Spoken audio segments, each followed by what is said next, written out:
सो hi everybody, मैं Ankit Kumar, welcome to my YouTube channel Apna Udaan. अब होगी सबके सपनों में जान, क्यों किया गया है आपका अपना उड़ान। तो आज हम क्लास 10th के लाइफ चैप्टर का दूसरा वीडियो, इसके पहले हमने एक वीडियो अपलोड कर दिया है, आज ये हमारा दूसरा वीडियो है। इसके पहले हम प्रकाश के परिवर्तन तक पूरा पढ़ाए थे और आज हमारा आज हमारा दर्पण से स्टार्ट होगा। तो हेडिंग लगा लीजिए आप लोग, दर्पण। दर्पण को इंग्लिश में कहते हैं मिरर।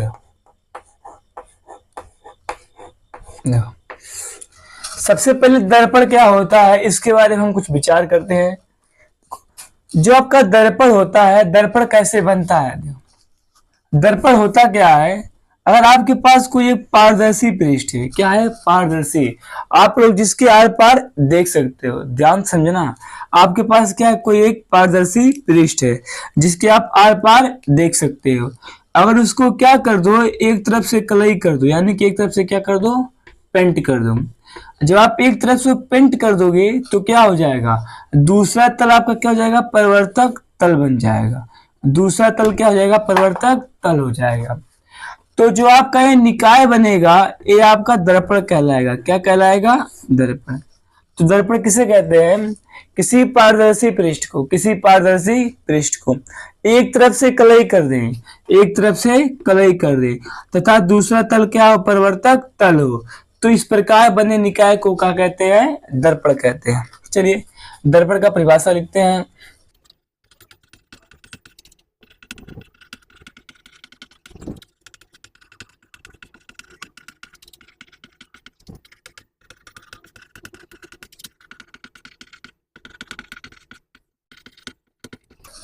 तो देखिए यहाँ पर हमने परिभाषा क्या लिखा है, जब किसी कांच के पारदर्शी, ध्यान दो, क्या है, आपके पास कांच का कोई एक पारदर्शी पृष्ठ है, उसको क्या कर दो, एक तरफ से कलई, एक तरफ से क्या कर दो, कलई, तथा दूसरा तरफ क्या हो, परिवर्तक तल हो, तो इस प्रकार बने निकाय को क्या कहते हैं, दर्पण कहते हैं।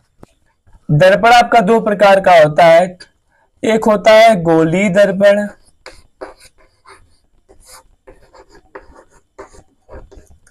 और एक होता है आपका समतल दर्पण। समतल दर्पण। फिर हम देखेंगे अगर गोलीय दर्पण के प्रकार के बारे में। गोलीय दर्पण भी आपका दो प्रकार का होता है, एक होता है अवतल दर्पण, एक आपका होता है उत्तल दर्पण।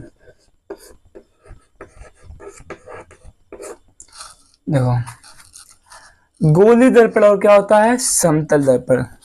गोलीय दर्पण किसे कहते हैं, ध्यान समझना। जैसे कि आपके पास ये क्या है, जो आपका इसमें परिवर्तक तल है, क्या है, परिवर्तक तल है, वो क्या है, समतल है। क्या है, समतल। ध्यान समझो, जब परिवर्तक तल क्या होगा, समतल होगा, उसी तरह आप क्या कहोगे, समतल दर्पण। उसके बाद जब आपका परिवर्तक तल क्या हो, गोल हो, क्या हो, परिवर्तक तल क्या हो आपका, गोल हो, तो इस प्रकार दर्पण को आप क्या कहते हैं, गोलीय दर्पण। क्या कहते हैं, गोलीय दर्पण। फिर से समझिए, अगर आपका क्या है, जो दर्पण है, अगर वो क्या है, सीधा एकदम है, प्लेन है, तो उसे आप क्या कहोगे, समतल। अगर उसका परिवर्तक तल क्या हो, गोलीय हो, तो आप उसे क्या कहोगे, गोलीय दर्पण कहोगे। अगर यहाँ पर हम देखें गोलीय दर्पण के परिभाषा का, तो इसको मैं इरेज कर रहा हूँ, फिर परिभाषा लिख रहा हूँ गोलीय दर्पण का। देखिए यहाँ पर क्या किया हमने, गोलीय दर्पण का परिभाषा लिख दिया।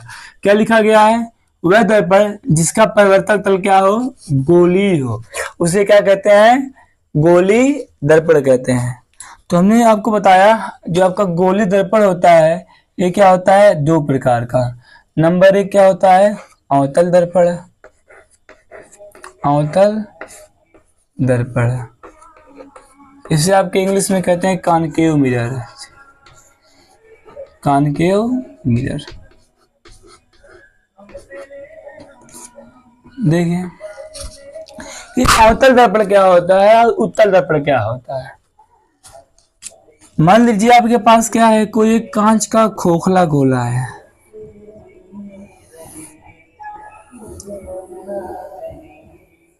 आपके पास क्या है, कोई कांच का एक खोखला गोला है, पहले यहाँ पर आप समझिए, देखिए जो दर्पण होता है और जो शीशा होता है और जो कांच होता है, इस सब में अंतर क्या होता है। देखिए जो आपका कांच होता है, क्या होता है, कांच, और क्या होता है, शीशा, और क्या होता है, शीशा।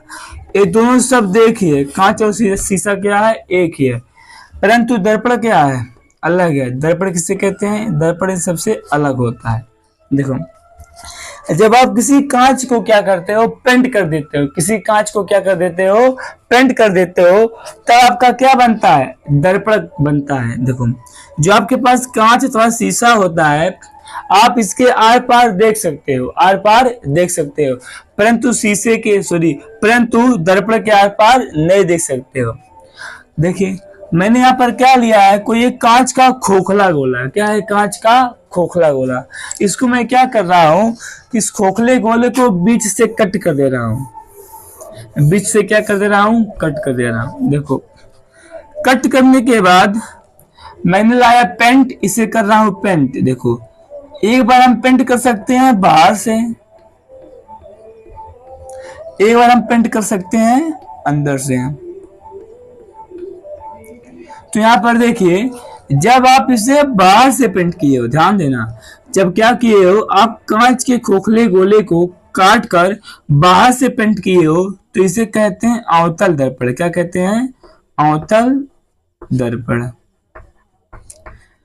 इसी का उल्टा जब आप इसे काट करके क्या करते हो, अंदर से पेंट करते हो, तो इसे कहते हैं उत्तल दर्पण। क्या कहते हैं, उत्तल दर्पण। अगर यहां से आपको परिभाषा लिखना रहे अवतल और उत्तल दर्पण का, तो आप लिख सकते हो। ध्यान दो कैसे।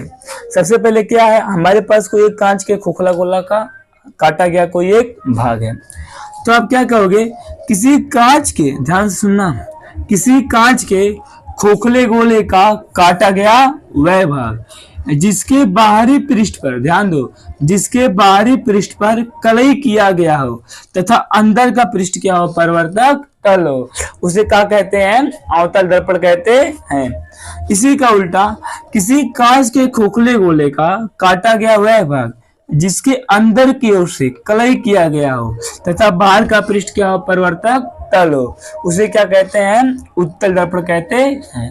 तो यहाँ पर हम परिभाषा लिख रहे हैं, तो यहाँ पर आप देख सकते हैं हमने अवतल और उत्तल दोनों दर्पण का परिभाषा लिख दिया है।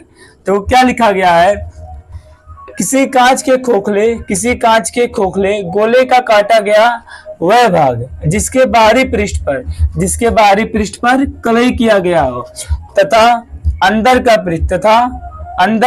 पृष्ठ क्या हो, परिवर्तक तल हो। ध्यान दो, ये क्या आपका है, बाहर का पृष्ठ, और ये क्या है, अंदर का पृष्ठ। बाहरी कलई किया गया हो तथा अंदर का क्या हो, परिवर्तक तल हो, तो उसे क्या कहते हैं, अवतल दर्पण। क्या कहते हैं, अवतल दर्पण। ये आपका अवतल दर्पण का फिगर है। इसी का उल्टा उत्तल दर्पण। देखो किसी कांच के खोखले गोले का काटा गया वह भाग जिसके अंदर की ओर कलई तथा बाहर का पृष्ठ परिवर्तक तल हो, यानी कि जब आप अंदर से कलई कर दोगे और बाहर से क्या होगा, परिवर्तक तल होगा, उसे आप क्या कहोगे, उत्तल दर्पण। देखो परिवर्तक तल क्या होता है, जिधर से प्रकाश का परिवर्तन संभव होता है उस तल को हम क्या कहते हैं, परिवर्तक तल कहते हैं। अब इसके बाद हमारा आता है समतल दर्पण। क्या आता है, समतल दर्पण। देखो समतल दर्पण जब का तीसरा हेडिंग है, समतल दर्पण। तो समतल दर्पण किसे कहते हैं, तो ध्यान से देखना, समतल से पता ही चल रहा है, यानी क्या हो रहेगा, समतल क्या रहेगा, समतल रहेगा। तो आप कह सकते हो किसी कांच के समतल प्लेट, क्या, किसी कांच के समतल प्लेट, यानी कि आपके पास क्या कोई एक कांच का समतल प्लेट हो। समतल का मतलब क्या होता है, जो एकदम सीधा हो, प्लेन हो, उसे क्या कहते हैं, समतल प्लेट को क्या कर दो, एक तरफ से कलई कर दो और दूसरा तल क्या हो, परिवर्तक तल हो, तो उसे क्या आप कहोगे, समतल दर्पण। क्या कहोगे, समतल दर्पण। तो इसका भी परिभाषा आप देख सकते हो, क्या कह सकते हो, किसी कांच के, ध्यान सुनना, किसी कांच के समतल प्लेट को, किसी कांच के समतल प्लेट को एक तरफ से क्या कर दें, कलई कर दें तथा दूसरा तल क्या हो, परिवर्तक तल हो, तो इसे क्या कहते हैं, समतल दर्पण कहते हैं। तो इसका परिभाषा हो जाएगा,